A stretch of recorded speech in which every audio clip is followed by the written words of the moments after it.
I sat there, staring at her, waiting for her to realize the weight of what she had just said. Her arms were crossed, her chin tilted up slightly, as if she expected me to crumble under the pressure of her ultimatum. Obey me or forget about intimacy. It wasn't the words themselves that got to me. It was the fact that she genuinely believed this would work, that I would break, beg, or at the very least, scramble to prove myself worthy of affection. That was the moment everything clicked. This wasn't just a heat of a moment argument. It wasn't a simple disagreement that escalated too far, no. This was a pattern, a cycle of control, disguised as normal marital conflict, and I had played into it for far too long. I laughed. A genuine, amused laugh, the kind you let out when something is so absurd it barely feels real. Her eyes widened for a second, caught off guard, but she quickly masked it with a scowl. "What's so funny?" she snapped. I leaned back, letting out the last of my amusement before meeting her gaze. "Perfect," I said. "Keep it forever." Silence. She blinked, waiting for me to take it back, waiting for me to explain that I didn't mean it. But I wasn't angry. I wasn't even hurt. I was just done. I stood up, grabbed my phone off the table, and walked out of the room. No yelling, no dramatic storming off, just a quiet, firm departure. For the first time in our relationship, I didn't feel the need to explain myself. I didn't care to fight for her understanding or prove why she was wrong. Let her sit with it. Let her realize that this time her tactics wouldn't work. I walked into the bedroom, grabbed a pillow and a blanket, and moved to the guest room without a word. No door slamming, no passive-aggressive remarks. Just space. She didn't follow me, not immediately. She must have assumed I just needed time to cool off, that in an hour or two I'd come back, apologize, and try to smooth things over. Maybe she thought I'd try to make a deal with her, offer some kind of compromise to earn back the intimacy she was withholding. But she had nothing I wanted. I lay down in the guest bed, staring at the ceiling, letting the realization settle in. I wasn't afraid of losing her. I was relieved. The next morning, I woke up early, feeling lighter than I had in years. There was no tension in my chest, no sinking feeling in my stomach, no pressure to fix what she had broken. When I walked into the kitchen, she was already there, sitting at the table with her arms folded. Her expression was expectant, like she was waiting for me to bring up the night before. I poured myself a cup of coffee and sat down across from her, completely unfazed. She cleared her throat. "So, are you done acting childish?" I took a sip of my coffee, letting her words hang in the air. Then I smiled. "Yeah," I said. "Actually, I am." Her eyes narrowed slightly, not understanding. She was waiting for the argument, the plea, the negotiation.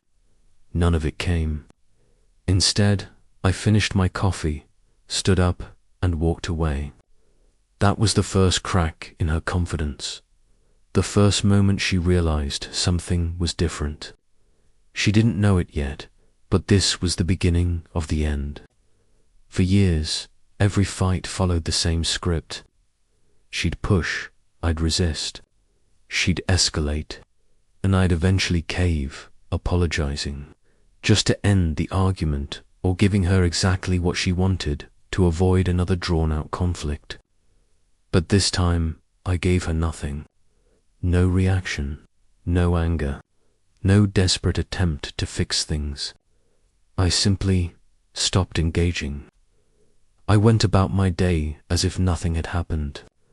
I left the house without explaining where I was going. I came back without looking for her. I only spoke when necessary, and even then my words were short, neutral, emotionless. And she hated it. At first, she pretended not to care. She'd roll her eyes when I walked past her, scoff when I ignored her passive-aggressive remarks. But after a few days, the act started to crack. The first real sign of panic came when she tried to test me. I was in the living room, scrolling through my phone, when she walked in and dropped onto the couch across from me. "So this is how it's going to be now?" she asked. I didn't even look up. "What are you talking about? You. This whole ignoring me thing. You think this is normal?" I finally glanced at her. "I'm not ignoring you." "Oh, really? Because it sure feels like it." I shrugged. "I'm just done wasting energy on useless conversations." Her jaw clenched. "Oh, I see. So because you didn't get your way, now you're throwing a tantrum." I actually laughed at that one. A tantrum. I was the calmest I'd ever been. She wasn't used to this version of me. She was used to control. But now she had nothing. The real shift happened that evening. She was standing by the sink after dinner, waiting for me to say something. I could feel it, her desperation growing. Normally, this would be the moment I'd break. Instead, I grabbed my glass of water, took a sip, and walked out without a word. That was when she finally realized she was no longer in control. The silence between us became normal. It wasn't just a pause, it was a statement. I had nothing left to fight for. For the first time in years, I had someone else to focus on myself. I didn't announce it. I didn't sit her down and say, "I'm changing my life." I just started living differently. Without her permission, without her validation, the first thing I did was fix my sleep schedule. No more lying awake, replaying arguments in my head. Then I joined a gym. It wasn't fancy, just a place to lift, sweat, and rebuild myself. Every sore muscle reminded me I was taking back control. She noticed. Of course, she did. At first, she pretended not to care. But she watched every time I grabbed my gym bag or came home drenched in sweat. Then I started dressing better. Not for her, for me. I got a real haircut, bought new clothes. When I looked in the mirror, I finally recognized the man staring back. Then I started going out, meeting friends, grabbing coffee, saying yes to new things. And every time I stepped out that door, I felt more free. That's when she started to panic. At first, she acted indifferent, rolling her eyes, making snide remarks, but I could see it. The cracks. Then, one night, she brushed against me accidentally. A few days later, she lingered in my doorway, silent, waiting for an invitation that never came. Then she tried again. "You've been spending a lot of time away from home," she said softly. "Yeah," I replied, tying my shoes. "Doing what, exactly?" I smirked. "Living." That one word hit her harder than anything I'd said before. She was supposed to have the power. She was supposed to make me desperate for her attention. But now she was the one wondering who I was with, where I was going, what I was doing. One night, she leaned against the counter beside me. "We don't have to keep this up," she said. "Things don't have to be like this between us." I said nothing. She shifted closer.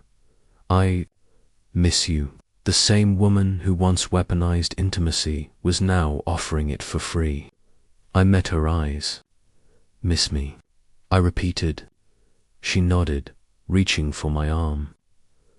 I let her touch linger for a moment, then gently pulled away, grabbed my water, and walked out.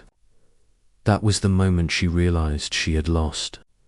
She tried everything after that. Acting casual, acting caring, acting broken, but I was already gone. When she finally asked, "Can we talk?" I agreed. She said, "I don't know what's happening between us." I replied calmly, "This isn't a fight. It's just reality catching up to you." She pleaded, "We can fix this." "Stop," I said. She flinched, not from anger, but from truth. "I don't hate you," I told her. "I just see you for what you are now. And I'm done pretending this marriage is anything but a cage." Her voice cracked. "So that's it? You're just giving up?" "No," I said. "I'm finally choosing myself." Then I stood up, grabbed my phone, and said the words that ended everything. "I'd like to schedule a consultation with a divorce attorney." She broke down, but it wasn't my problem anymore. I moved out before the paperwork was even finalized. She stood in the doorway, whispering, "You're just walking away," like I meant nothing to you. I zipped my suitcase, turned to her, and said, "No, I'm walking away because I finally realized I meant nothing to you," and I left. Life after her. It was peace. Real peace. No manipulation. No walking on eggshells. Just quiet freedom. I rebuilt myself. I grew. I thrived.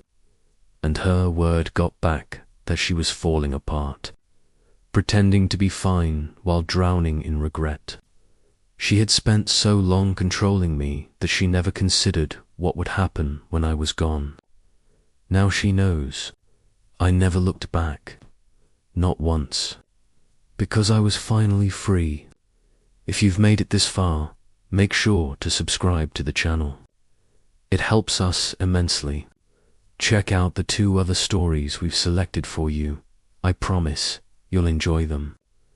I'll see you in the next story.